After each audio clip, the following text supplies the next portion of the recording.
السلام علیکم۔ صداقت نامہ کے ساتھ حاضر خدمت ہے سردار صداقت۔ پروگرام کے آغاز میں آپ کو بتاتا چلوں کہ ہم ملک کی ان شخصیات کو یہاں مدعو کرتے ہیں جو اپنے پروفیشن کے اعتبار سے مقبول ہوتے ہیں۔ آج جس شخصیت کا ہم نے مدعو کیا ہوا ہے وہ ان کا تعلق پاکستان آرمی سے ہے۔ وہ اچھے سیاستدان بھی ہیں اور انہوں نے 5 کتابیں لکھی ہیں، 5 کتابوں کے وہ مصنف بھی ہیں۔ آج جو ہمارے مہمان ہیں ان کا تعلق چکوال سے ہے، تو جب چکوال کی بات آتی ہے تو میرے سمیت بہت سارے چہرے جو وہ کھل اٹھتے ہیں، چونکہ چکوال ایک ایسا ضلع ہے جس کی وجہ سے اس ملک کی بے پناہ شخصیات جو ہیں وہ فیض یاب ہوئی ہیں۔ تو آج ہم بھی جو ہمارے مہمان ہیں ان سے ہم بھی مستفید ہوں گے۔ ہم کوشش کریں گے کہ ان سے بہت ساری باتیں کریں، جن میں سیاست پہ بھی ہم بات کریں گے، پاک فوج کے اعتبار سے بھی ہم بات کریں گے، اور اس کے ساتھ ساتھ جو ہے موجودہ جو حکومت ہے اس کی پالیسیوں پر بھی بات کریں گے۔ آج ہم نے مدعو کیا ہمارے مہمان ہیں ہانریبل لیفٹیننٹ جنرل ریٹائرڈ عبدالقیوم ملک صاحب۔ آپ 2004 میں 3 اسٹار جنرل کے طور پر ریٹائرڈ ہوئی ہیں۔ ویلکم جنرل صاحب، ہم آپ کو خوش آمدید کہتے ہیں۔ جنرل صاحب یہ بتائیے گا کہ آپ نے پاک فوج میں 38 سال خدمات سر انجام دیں، کوئی ایسا واقعہ جو آج تک آپ کے اندر ہو اور جو آپ قوم کو بتا سکیں؟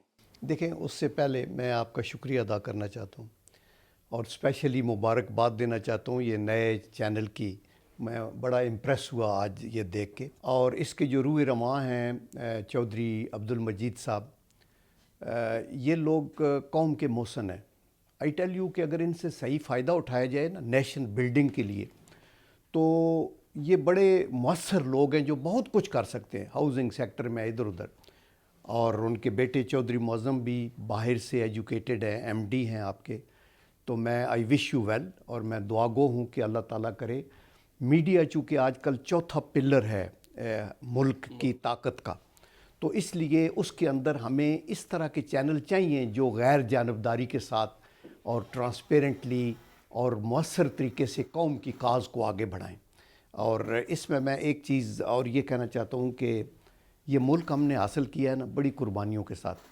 میں پاکستان بننے سے بھی 1.5 سال پہلے پیدا ہوا تھا، تو میں نے یہ پوری تاریخ دیکھی ہے۔ تو میں یہ کہنا چاہتا ہوں کہ ہم میں سے میں ہوں، آپ نے میرا انٹرو پڑھا اور آپ نے کیا، ہم نے جو کچھ کیا آئی تھنک وہ اس دھرتی کا ہم حق ادا نہیں کر سکتے۔ تو اس کے اوپر احمد ندیم قاسمی نے بڑا اچھا کہا کہ بہت سا قرض مشیت کا ہے میرے سر پر، میں سر ہی کیوں نہ کٹا دوں کہ کچھ ادا ہو جائے۔ میرا مطلب میں سب اگر دیٹ از وائی ہم شہادتیں دیتے رہے نو۔ یہ اس پریمبل کے بعد میں یہ کہتا ہوں کہ میں لکی ہوں کہ میں افواج پاکستان کا میں گیا۔ اور آپ کے ناظرین کے لیے، میرے والد صاحب دوسری جنگ عظیم میں تھے، اور میرے گرینڈ فادر جو تھے، گرینڈ فادر کے بھائی جو ہماری فیملی کے ہیڈ تھے کیپٹن غلام علی، وہ فرسٹ ورلڈ وار میں تھے اور ان کو آرڈر آف برٹش امپائر ملا تھا۔ تو یہ ہماری رگوں میں ہے۔ تو چکوال کے اوپر آپ مسکرائے ہیں، میں یہ کہتا ہوں کہ چکوال کا ضلع ہمارے لیے قابل فخر ہے۔ آنیسٹلی جب میں کالج میں پڑھتا تھا، یہ 65 وار ہوئی تھی، تقریباً ہر روز ڈیڈ باڈیز لاشیں آتی تھی شہداء کی، اور 71 وار جس میں خود شامل تھا، اس میں 110 تو پرزنر صرف میرے گاؤں سے تھے جو ایسٹ پاکستان میں ہوئے۔ ہر قبرستان میں ایک شہید کا جھنڈا لگا ہوا ہے۔ تو چکوال کی بڑی کنٹریبیوشن ہے، اور دیٹ از وائی اس ضلع کو انگریزوں نے زیادہ ڈیولپ نہیں کیا کہ یہ سولجر بریڈنگ ایریا ہے۔ تو ایک تو یہ بات ہوگی۔ ابھی آپ کہتے ہیں کہ فوج کے اندر میرے لیے اندوناک یا کوئی ایسا واقعہ جو سب سے جو دل دکھانے والی بات تھی، وہ سکوت ڈھاکہ تھا۔ چونکہ میں آرمی میں تھا، آپ نے بتایا میں کیپٹن تھا، یہ وہ، تو ہم بڑی ہمت کے ساتھ، میں یہ تھا، یہ ڈیرہ بابا نانک اور جسڑ برج اور شکر گڑھ اس ایریا میں تھا، اور میں یونٹ کا ایڈجوٹنٹ تھا، جو 100 بندے ہوتے ہیں ہمارے ساتھ۔ تو ہم بڑی ہمت سے، ہمارے لوگوں کو روک روک کے رکھنا پڑتا تھا، لیکن یہ خبر ایسٹ پاکستان سے جب آئی 16 دسمبر کو، تو لوگوں کی آنکھوں میں آنسو تھے۔ اس پہ میں آپ کو ایک ضمیر جعفری صاحب نے بڑا اچھا کتاب لکھا ہے۔ انہوں نے کہا کہ نیازی نے، جو ہمارے جنرل نیازی نے اروڑا کو باچشم تر کیا پیش جو اپنا ریوالور، تو ایک پل میں صدیوں کا خوں ہو گیا کہ سرے پاک پرچم نگوں ہو گیا، اور علم اپنا سر جس کی چھاؤں میں تھا، وہ کانٹوں پہ مٹی پہ پاؤں میں تھا، اور یہ جاں باز لشکر نہ کھاتا شکست مگر تھا قیادت کا کردار پست، اور آخر میں انہوں نے کہا کہ عزائم تو بیدار سینوں میں تھے مگر سانپ بھی آستینوں میں تھے۔ تو میں کہتا ہوں کہ یہ انہوں نے اس میں سب سیاسی، ملٹری، جیو پالیٹکس سب کو وہ ساری کیا۔ چیزیں انہوں نے اس میں I think that was the area. Otherwise تو جو فوج کی نوکری ہے یہ تھوڑا سا آنریریم لے کے آپ اپنی جانیں قربان کرتے ہیں، سب سے پاکیزہ پروفیشن یہی ہے۔ جن صاحب، آپ نے 38 برس جو ہے اس قوم اور پاک فوج کی خدمت کی ہے، آپ کے پاس بڑا تجربہ ہے، آپ اس ملک کے 2 بڑے صنعتی یونٹ جو ہیں ان کے بھی سربراہ رہے ہیں۔ فوج اور سیاست، چونکہ اس ریٹائرمنٹ کے بعد آپ سیاست میں آ گئے، دونوں میں سے کیا سمجھتے ہیں کون سا ایسا شعبہ تھا جس میں اس ملک اور قوم کی بہتر خدمت کی جا سکتی ہے؟ دیکھیں، فوج تو ایک اوورآل جب ملک دیکھیں تو ایک چھوٹا ادارہ ہے نا، ملک کی تو ایک بہت بڑا کینوس ہے۔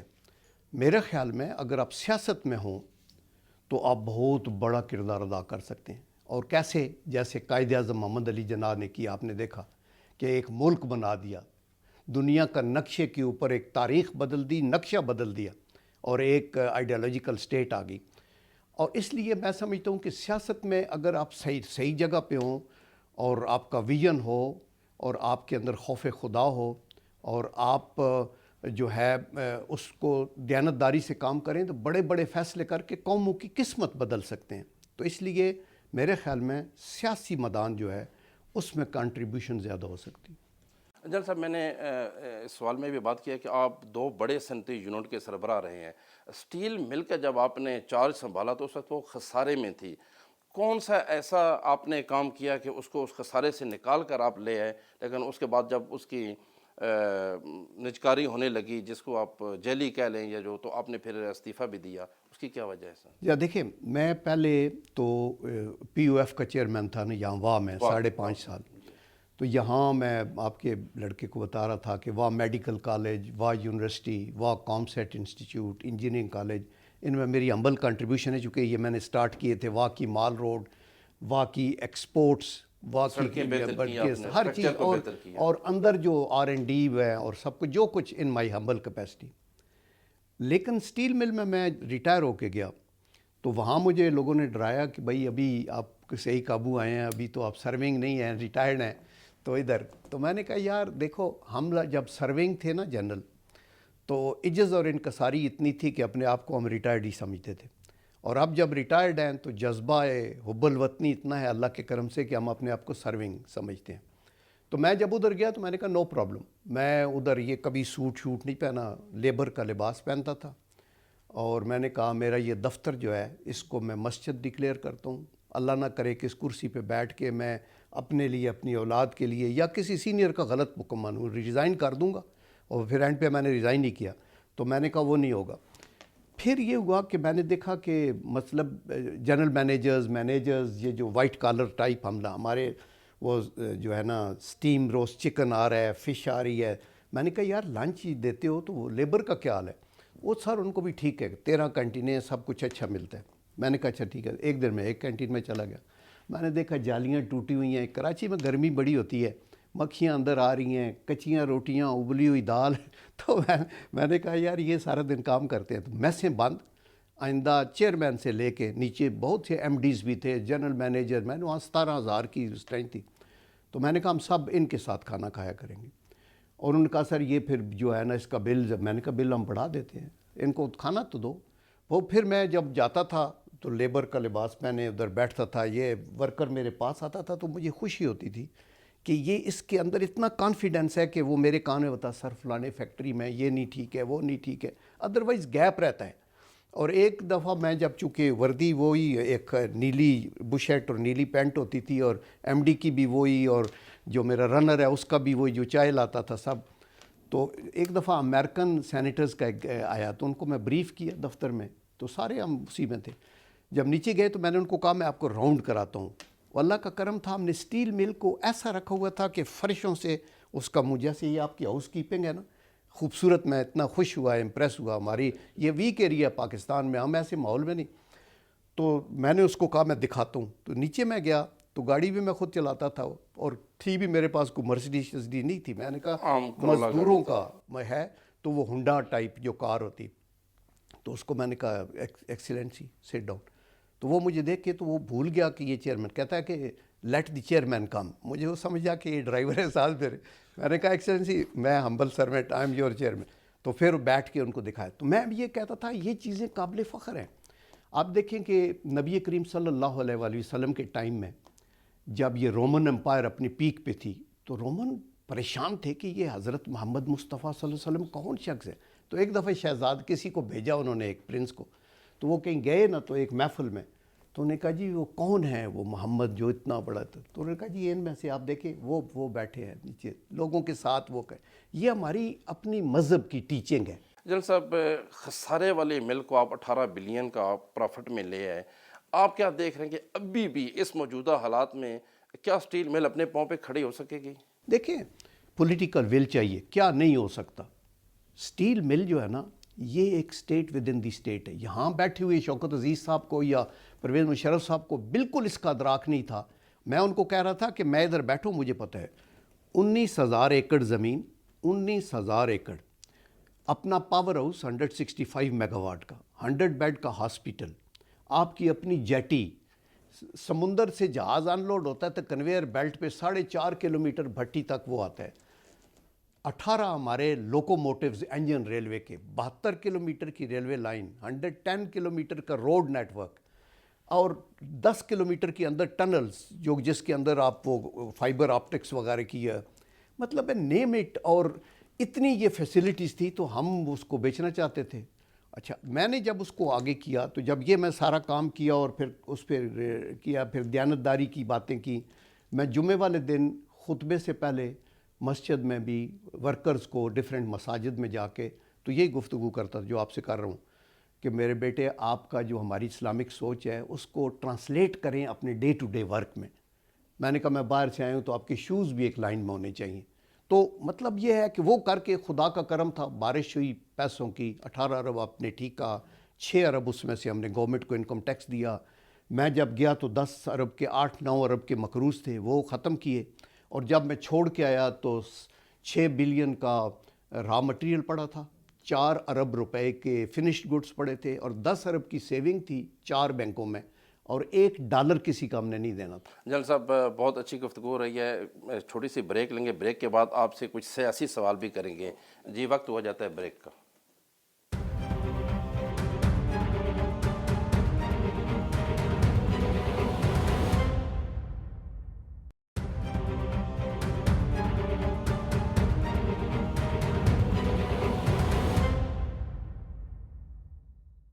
ویلکم بیک جنرل صاحب، بہت اہم آپ سے گفتگو ہو رہی تھی۔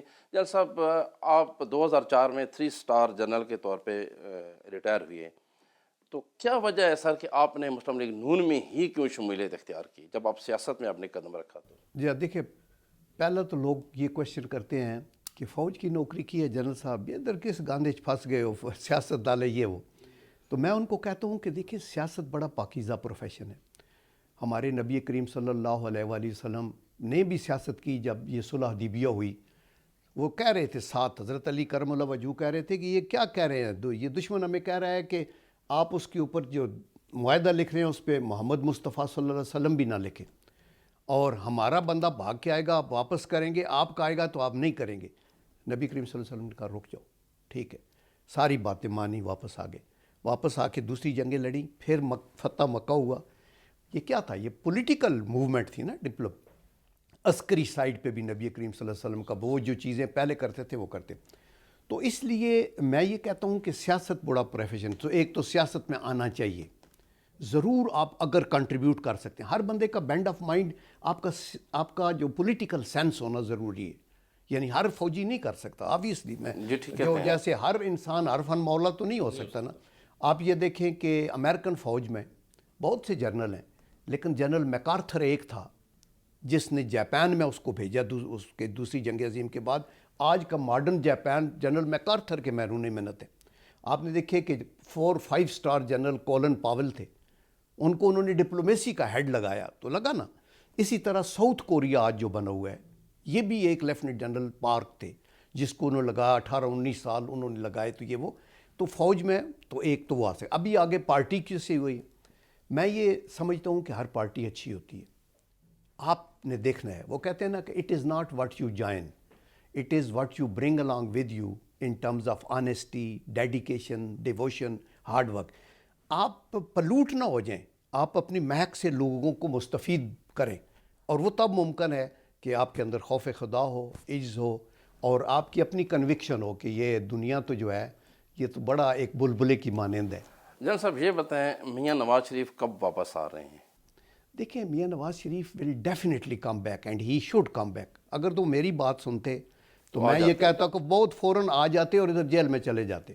دیکھیں نا, انہوں نے کوئی قتل تو کی ہوئی نہیں ہے, 3 دفعہ پرائم منسٹر آئے, اور ان کے خلاف جو کیسز بھی ہیں بلڈوز ہوئے ہیں. آپ دیکھیں نا, کوئی بھی بندہ ہمارا جو پولیٹیکل رائیول ہے وہ بھی سینے پہ ہاتھ رکھے کہ 100 دنوں میں 150 پیشیاں یا 120 دنوں میں 150 کا. یہاں قتل کے مقدمے پہ لوگ پھنسے ہوئے ہیں, زمینوں کے چکر میں 25 سال, پراپرٹیوں کے چکر میں کہتے ہیں. آپ نے گیٹ نواز کرنا تھا نا, تو آپ اگر کسی کو انصاف نہیں دیں گے تو لوگ کی سمپتیز ان کے ساتھ ہو جائیں گی. ہم یہ کہتے ہیں کہ کوئی بندہ جس نے قانون ہاتھ میں لیا, کرپشن کی, کبھی معاف نہ کریں. میاں صاحب کا علاج مکمل ہو چکا ہے سر, آپ سمجھ؟ دیکھیں, میں اس پہ کچھ نہیں کہہ سکتا, آئی ڈونٹ نو. ان کا ایک اوپن ہارٹ سرجری ہوئی ہے, ایک دفعہ سرجری ہو رہی تھی تو یہاں وین پھٹ گئی اور لائف اینڈ ڈیتھ کا مسئلہ تھا. یہ وہی ڈاکٹرز ہیں جنہوں نے پہلے ہینڈل کیا, ان کی کڈنی کے مسائل ہیں. تو مجھے آئی ایم شیور کہ وہ اس کے نیچے ہیں. لیکن مور دین دیٹ میرا خیال ہے, ایک تو علاج کی تو بات ہے ہی, لیکن وہ اس بات کی بھی خواہش مند ہے کہ میں یہاں ہوں تو مجھے انصاف ملے.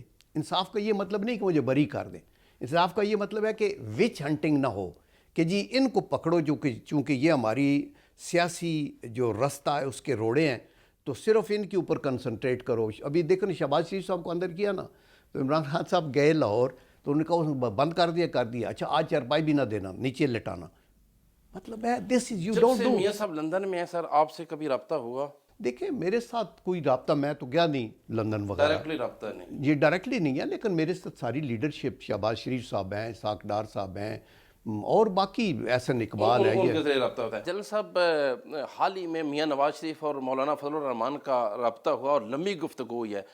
یہ بتائیے گا کہ اس میں کیا چیزیں طے پائی ہیں, پی ڈی ایم کیا کرنے جا رہی ہے, کوئی ایجیٹیشن کی طرف جا رہے ہیں, استعفوں کی طرف جا رہے ہیں, چونکہ آپ بھی اویئر ہیں, اور یہ جو اہم گفتگو ہے جس کے بارے میں جو ہے باتیں ہو رہی ہیں کہ مولانا صاحب کی اور میاں نواز شریف صاحب کی بہت اہم گفتگو ہے, تو آپ کون کو بتانا پسند کریں گے؟ دیکھیں, میں تو اس گفتگو کو پریوی نہیں ہوں, میں ویسے بڑک نہ مار دوں کہ نہیں دونوں نے مجھ سے پوچھ کے گپ شپ لگائی ہے.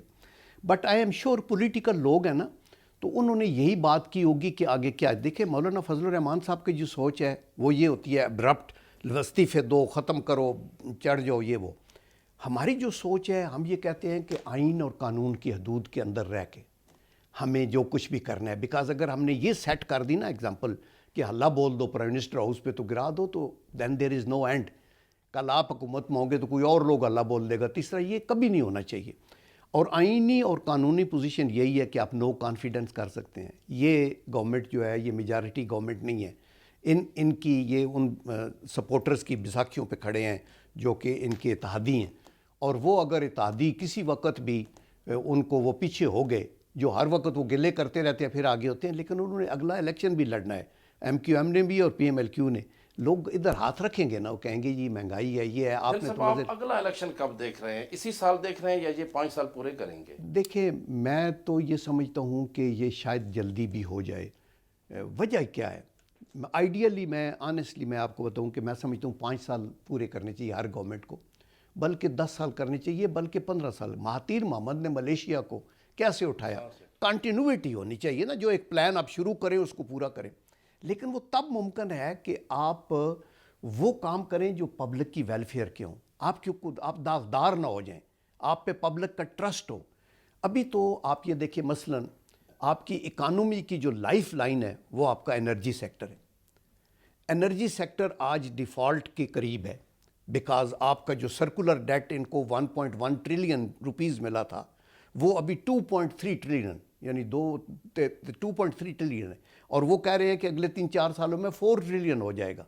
تو آپ مطلب ہے کہ آپ کرمبل کرتے جا رہے ہیں, آپ پیچھے سلائڈ کر رہے ہیں. ڈیفنس کا بجٹ ہے, مثلا انڈیا رافیل لے رہا ہے, S-400 لے لیے, ادھر ڈپلائی کر دیے, یہ کیے. آپ نے یا تو اس تھریٹ کو ڈیفیوز کرنا ہے ڈپلومیٹیکلی اینڈ پولیٹیکلی, اور یہاں اپنا تیاری تو رکھنی ہے نا, اپنی سروائیول آپ کا ایٹ سٹیک ہے, جب سوورینٹی. اگر الیکشن ہوتے ہیں تو آپ اگلی حکومت کس پارٹی کی دیکھ رہے ہیں؟ دیکھیں میں تو آئی ایم شیور کہ اگر ٹرانسپیرنٹ الیکشن ہو اور دیانتداری سے آپ لوگوں کو ووٹ کا دیں تو مسلم لیگ نون جیتے گی. ناٹ دیٹ میں اس پارٹی سے میرا تعلق ہے, میں آپ کو انڈیکیٹرز دیتا ہوں.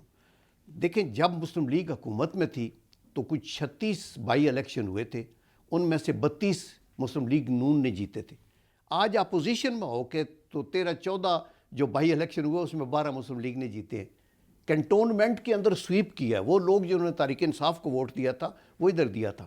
تو یہ ہے. نمبر 2, کئی لوگ پوچھتے ہیں کہ آ کے کیا کریں گے. آ کے بیڈ آف روزز نہیں ہوگا, ان مشکلات کو حل کرنے کا بہت, لیکن اللہ کا کرم ہے اس جماعت کے پاس, ہماری مسلم لیگ کے پاس بیسٹ ٹیم ہے. آپ دیکھیں کہ ٹاپ کے اوپر ابھی جو فی الحال شہباز شریف صاحب ہیں, سرتاج عزیز صاحب جیسے ایک کونا مشق اور منجے ہوئے انٹرنیشنلی ریناؤنڈ اسحاق ڈار صاحب ہیں, احسن اقبال ہے, بہت سارے نام ہیں. آپ کی ٹیم میں بہت سارے نام ہیں, اس میں کوئی شک نہیں. یہ ناکام ہوئی ہے, یہ جو ان کی ٹیم تھی جو 100 دن کا انہوں نے ایک ایجنڈا دیا تھا. جناب صاحب بریک کا وقت ہوتا جاتا ہے, اس کے بعد آپ سے مزید سوال کریں گے. جی ایک بریک لیتے ہیں.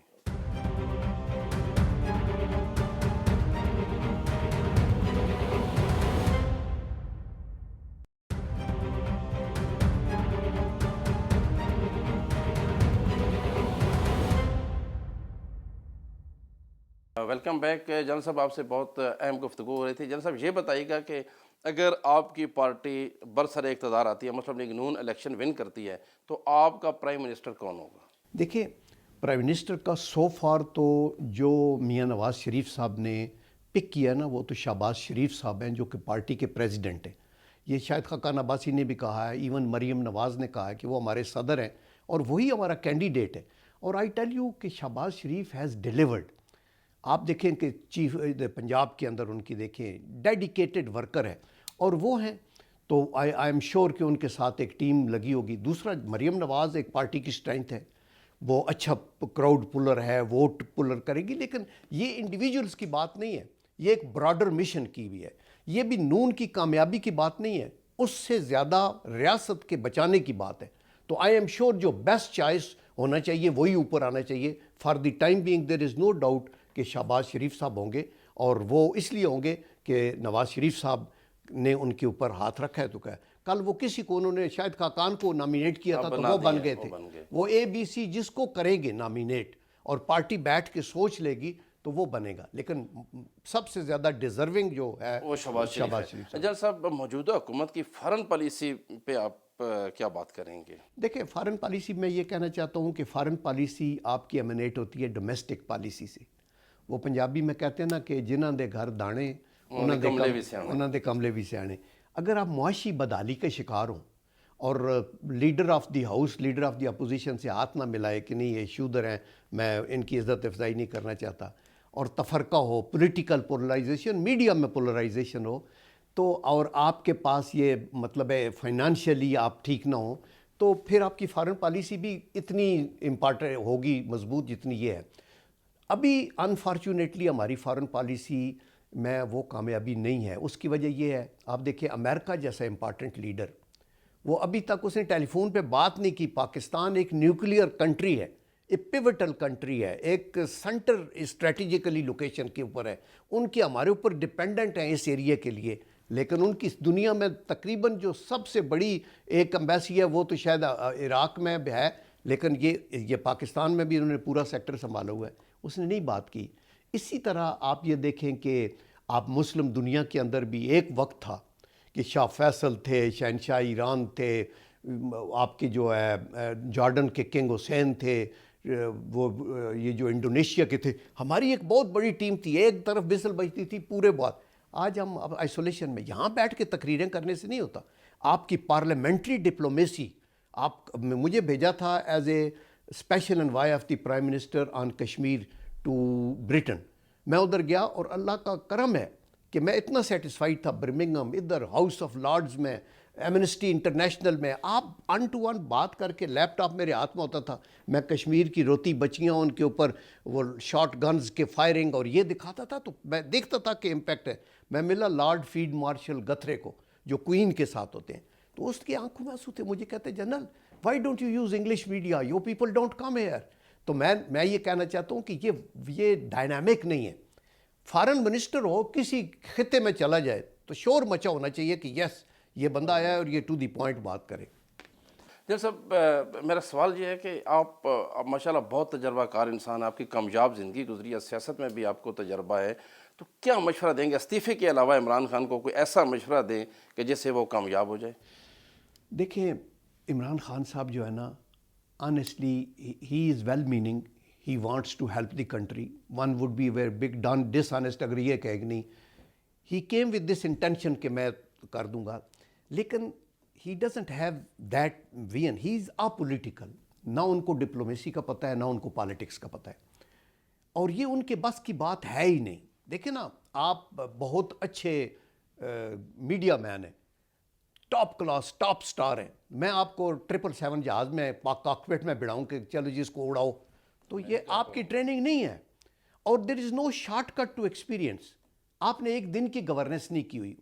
عمران کے پرابلم یہ ہے جو کان میں ادھر سے کہتا ہے اس کی بات مان لیتے، جو ادھر سے کہتے ہیں، اور آگے جو فرنٹ فارورڈ کھیل رہے ہیں وہ لوگوں کو ایک پارٹی سے آئے ہیں، دوسری سے، کل وسل بجی یہ پھر دوسری پارٹیوں میں چلے جائیں گے. تو عمران خان صاحب کے بس کی بات نہیں ہے ملک کو چلانا. آئی ڈونٹ نو کہ ابھی اس میں کیا ہو سکتا ہے کہ وہ کیا کریں. ایک تو انکساری مائیں باہر نکلیں. وہ کہتے ہیں نا میں یا دفتر جاتا ہوں تو یا اپنے گھر میں بیٹھتا ہوں. ایسے نہیں ہوتا. آپ دائیں دنیا میں جا کے لوگوں کو ملیں. یہ لائف بڑی شارٹ ہے اور یہ بلبلے کی مانند ہے، اور اس میں جتنی آپ مدد کر سکتے ہیں پاکستان کی، اپنی مسلم امہ کی، وہ آپ کو کرنی چاہیے. اور وہ نذیر اکبر آبادی کے شعر پہ ختم کرتے ہیں کہ انہوں نے کہا جو قبر کہن اس کی اکھڑی تو دیکھا، نہ عضو بدن تھا نہ تارے کفن تھا، اور نذیر ہم کو پہلے ہوس تھی کفن کی، جو سوچا تو ناحق کا دیوانہ بند. جن صاحب، آپ سے آخری سوال مختصر سا میں جواب چاہوں گا. محترمہ بے نظیر بھٹو شہید کے ساتھ آپ کا ٹائم گزرا، ان کو آپ نے زندگی میں کیسا پایا؟ دیکھیں بی بی اللہ انہیں بخشے، میں نے بہت کچھ سیکھا ان کے ساتھ رہ کے. میں سمجھ رہا تھا کہ میں ملٹری آپریشن ڈائریکٹریٹ میں رہا ہوں، میں نیشنل ڈیفنس یونیورسٹی میں پڑھاتا بھی رہا ہوں، تو اپنے آپ کو بڑا پاٹے خان بندہ سمجھتا ہے کہ یہ وہ.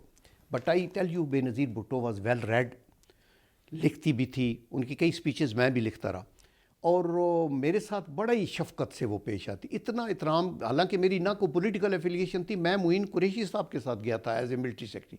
وہ جب آئی تو انہوں نے میرا اوور لیپ 1 مہینے کے بعد انہوں نے جیج کو کہا کہ اسی کو میں رکھنا ہے. میں نے ریکویسٹ کی کہ میڈم، میں اس وقت بریگیڈیئر تھا، میں نے کہا یہ میرا اگلے سال بورڈ ہے، میں فوجی بندہ ہوں، فوجی کام کروں، یہاں ادھر کدھر فائلیں. تو انہوں نے کہا are you shy of working with a lady as a general? میں کہا no madam, it's a great honour, یہ وہ کرا کے. لیکن I tell you all said and done, ان کے ہینڈی کیپ جو تھا وہ آپ کو پتہ ہے کیا تھا، لیکن انہوں نے اپنی بڑی محنت کی. اور گورننس کے ایشوز تھے، بہت سے لوز اینڈز تھے جو ٹائی. بٹ ابھی جب وہ آئی تھی نا تو مجھے ملی تھی، مجھے بلایا تھا، and she said open check, آپ جن صاحب جو چاہیں میرے. میں نے کہا میڈم میں ابھی اسٹیل مل سے آیا ہوں، میرے 2 سال مکمل نہیں ہوئے، تو مجھے ویٹ کرنے دیں، آپ اپنا وہ کریں. But no I think she was a refined very leader, اور ان کے جانے سے خلا پیدا ہوا ہے جو پیپل پارٹی ابھی پر نہیں کیا، and I don't think so کہ یہ پر کر سکتے. جن صاحب، بہت دلچسپ گفتگو ہوئی آپ سے، وقت دینے کا بہت شکریہ. ناظرین، پروگرام کا وقت ختم ہو جاتا ہے. اگلے پروگرام میں نئے شخصیت کے ساتھ آپ کی خدمت میں حاضر ہوں گے. تب تک کے لیے خدا حافظ. پاکستان زندہ باد.